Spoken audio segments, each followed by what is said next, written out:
سبب وفاة الأستاذ ياسر الكوكاش في العزونية يهز لبنان. أشخاص من سوريا متورطين في الجريمة. تفاصيل مهمة وتفاصيل مرعبة تعرض لأول مرة. كملوا معنا الفيديو للنهاية.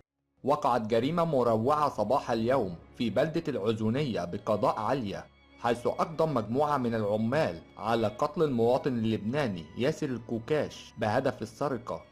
وبحسب المعلومات يعيش في بلدة العزونية قضاء عليا والمدخل الأساسي لمنطقة الشوف عائلة الكوكاش، والتي تعتبر من أكبر العائلات في المنطقة.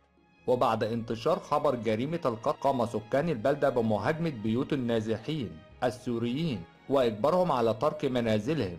كما تحركت البلدات المجاورة للعزونية وبدأت تقوم بالأمر نفسه. وكمان اتخذ الجيش اللبناني سلسلة إجراءات أمنية منعا لتفاقم الوضع مع تجمهر الناس في ساحات البلدة. وكمان كشفت مصادر أمنية أن عدد المتهمين بقتل ياسر الكوكاش هم 3 أشخاص من التابعية السورية، لافتا إلى أن التحقيقات الأولية كشفت أن الخنق هو سبب الوفاة.